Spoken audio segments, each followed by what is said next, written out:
Replication in computing involves sharing information so as to ensure consistency between redundant resources, such as software or hardware components, to improve reliability, fault tolerance, or accessibility.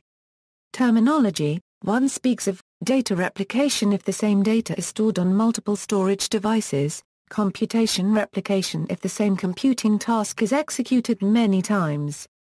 A computational task is typically replicated in space, that is executed on separate devices, or it could be replicated in time, if it is executed repeatedly on a single device.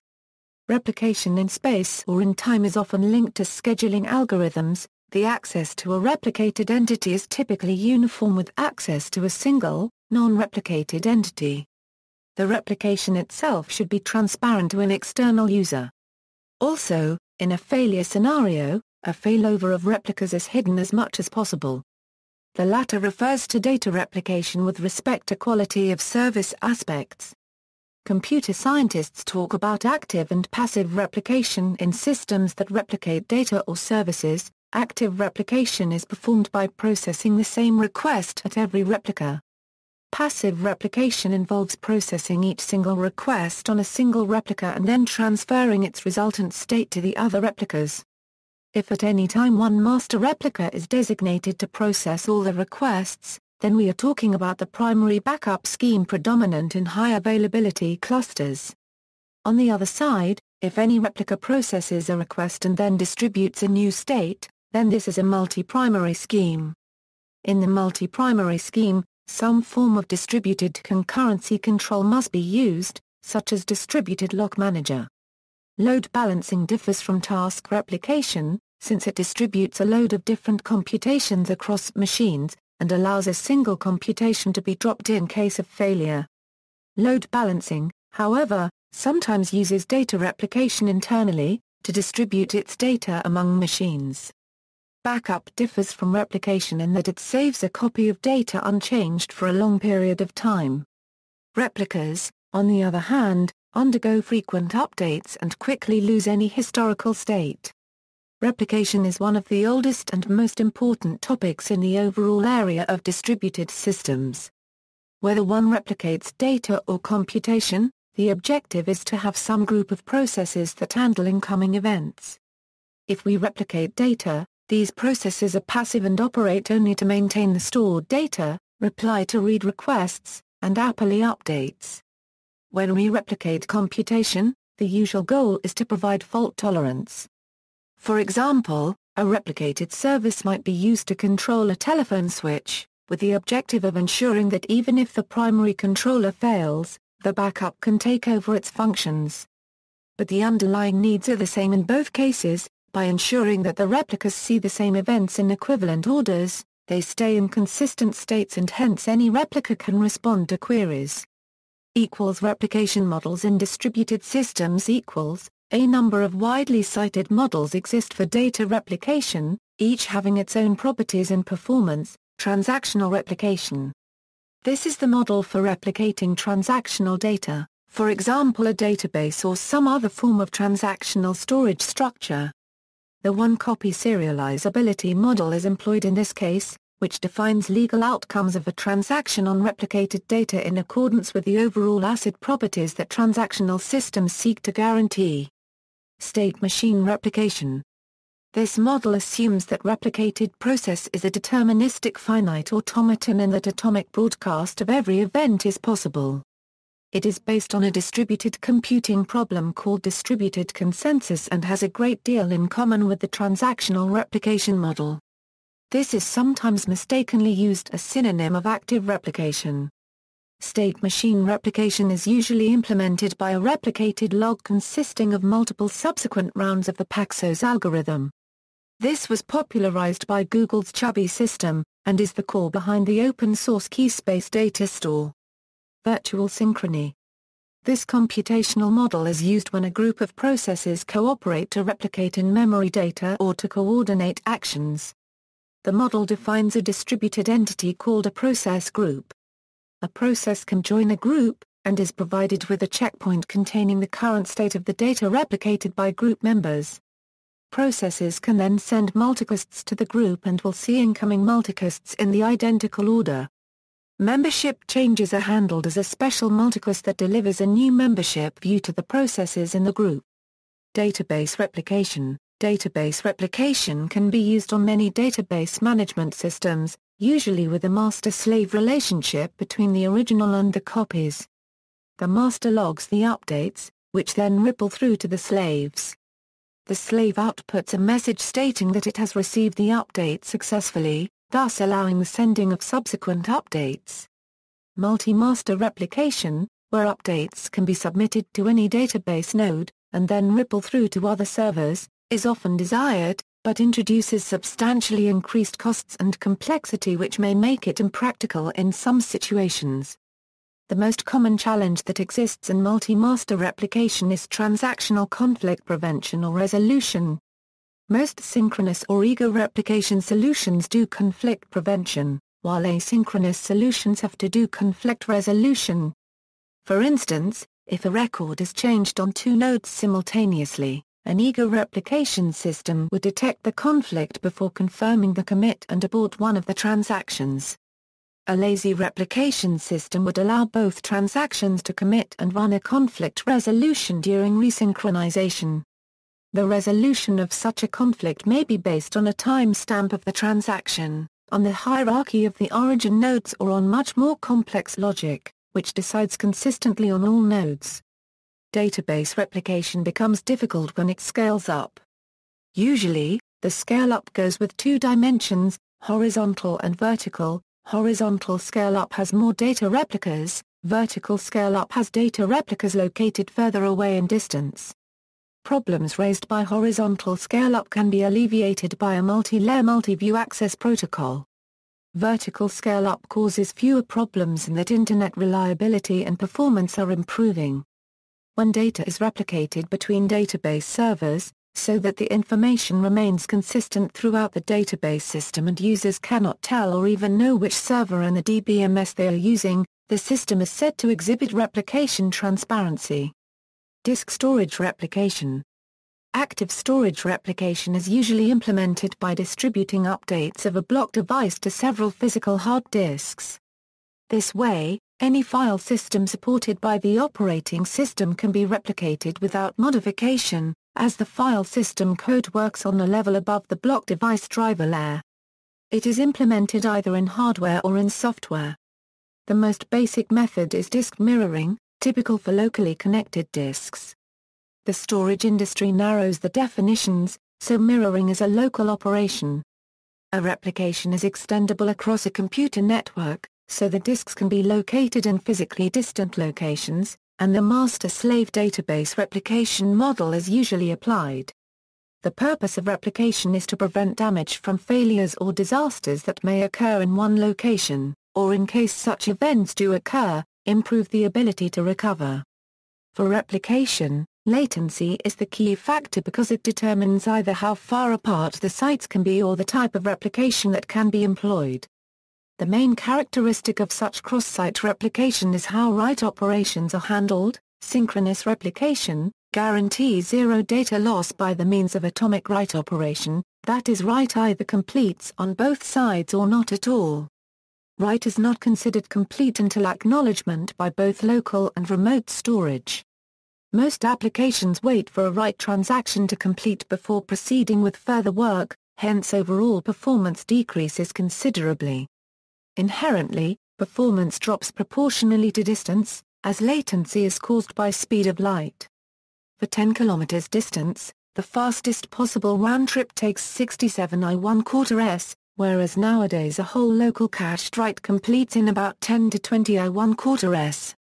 An often overlooked aspect of synchronous replication is the fact that failure of remote replica, or even just the interconnection, stops by definition any and all writes.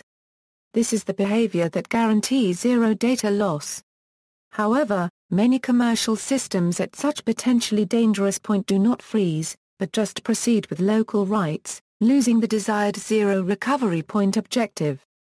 The main difference between synchronous and asynchronous volume replication is that synchronous replication needs to wait for the destination server in any write operation. Asynchronous replication, write is considered complete as soon as local storage acknowledges it. Remote storage is updated, but probably with a small lag. Performance is greatly increased, but in case of losing a local storage, the remote storage is not guaranteed to have the current copy of data and most recent data may be lost. Semi-synchronous replication, this usually means that a write is considered complete as soon as local storage acknowledges it and a remote server acknowledges that it has received the write either into memory or to a dedicated log file. The actual remote write is not performed immediately but is performed asynchronously, resulting in better performance than synchronous replication but offering no guarantee of durability. Point-in-time replication introduces periodic snapshots that are replicated instead of primary storage. If the replicated snapshots are pointer-based, then during replication only the changed data is moved, not the entire volume. Using this method, replication can occur over smaller, less expensive bandwidth links such as IST-C or T1 instead of fiber optic lines. To address the limits imposed by latency, techniques of one optimization can be applied to the link. Implementations. Many distributed file systems use replication to ensure fault tolerance and avoid a single point of failure. See the lists of distributed fault-tolerant file systems and distributed parallel fault-tolerant file systems. Other storage replication software includes file-based replication. File-based replication is replicating files at a logical level rather than replicating at the storage block level. There are many different ways of performing this. Unlike with storage-level replication, the solutions almost exclusively rely on software. Capture with a kernel driver. With the use of a kernel driver, that intercepts calls to the file system functions, any activity is captured immediately as it occurs. This utilizes the same type of technology that real-time active virus checkers employ. At this level, logical file operations are captured like file open, write, delete, etc. The kernel driver transmits these commands to another process, generally over a network to a different machine, which will mimic the operations of the source machine. Like block-level storage replication, the file-level replication allows both synchronous and asynchronous modes. In synchronous mode, write operations on the source machine are held and not allowed to occur until the destination machine has acknowledged the successful replication. Synchronous mode is less common with file replication products, although a few solutions exist. File-level replication solutions yield a few benefits. Firstly, because data is captured at a file level, it can make an informed decision on whether to replicate based on the location of the file and the type of file. Hence, unlike block-level storage replication where a whole volume needs to be replicated, file replication products have the ability to exclude temporary files or parts of a file system that hold no business value. This can substantially reduce the amount of data sent from the source machine as well as decrease the storage burden on the destination machine. A further benefit to decreasing bandwidth is the data transmitted can be more granular than with block-level replication. If an application writes 100 bytes, only the 100 bytes are transmitted, not a complete disk block which is generally 4096 bytes. On a negative side, as this is a software-only solution, it requires implementation and maintenance on the operating system level, and uses some of machine's processing power. Notable implementations: Arcserve Replication, Hitachi Data Instance Manager, Double-Take Software Availability, EDP Cloud Software, EDP Cloud Real-Time Replication, Evidian SafeKit Replication, High Availability and Load Balancing. File System Journal Replication. Similarly to database transaction logs, many file systems have the ability to journal their activity. The journal can be sent to another machine either periodically or in real time by streaming. On the replica side, the journal can be used to play back file system modifications. One of the notable implementations is Microsoft's Systems Center Data Protection Manager, which performs periodical updates but does not offer real-time replication. Batch replication. This is the process of comparing the source and destination file systems and ensuring that the destination matches the source. The key benefit is that such solutions are generally free or inexpensive. The downside is that the process of synchronizing them is quite system-intensive, and consequently this process generally runs infrequently. One of the notable implementations is SYNC. Distributed shared memory replication. Another example of using replication appears in distributed shared memory systems, where it may happen that many nodes of the system share the same page of the memory, which usually means that each node has a separate copy of this page. Primary backup and multi-primary replication. Many classical approaches to replication are based on a primary backup model where one device or process has unilateral control over one or more other processes or devices.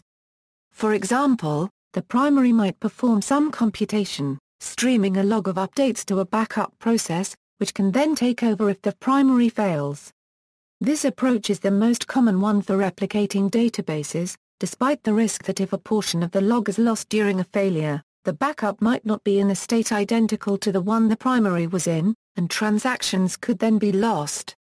A weakness of primary backup schemes is that in settings where both processes could have been active, only one is actually performing operations. We're gaining fault tolerance but spending twice as much money to get this property. For this reason, starting in the period around 1985, the distributed systems research community began to explore alternative methods of replicating data. An outgrowth of this work was the emergence of schemes in which a group of replicas could cooperate, with each process backup up the others, and each handling some share of the workload. Jim Gray, a towering figure within the database community, analyzed multi-primary replication schemes under the transactional model and ultimately published a widely cited paper skeptical of the approach, The Dangers of Replication and a Solution. In a nutshell, he argued that unless data splits in some natural way so that the database can be treated as n-disjoint sub-databases, concurrency control conflicts will result in seriously degraded performance and the group of replicas will probably slow down as a function of n. Indeed, he suggests that the most common approaches are likely to result in degradation that scales as O(n)r cubed. His solution, which is to partition the data, is only viable in situations where data actually has a natural partitioning key. The situation is not always so bleak. For example, in the 1985 to 1987 period, the virtual synchrony model was proposed and emerged as a widely adopted standard. Virtual synchrony permits a multi-primary approach in which a group of processes cooperate to parallelize some aspects of request processing. The scheme can only be used for some forms of in-memory data, but when feasible, provides linear speedups in the size of the group. A number of modern products support similar schemes. For example, the Spread Toolkit supports this same virtual synchrony model and can be used to implement a multi-primary replication scheme.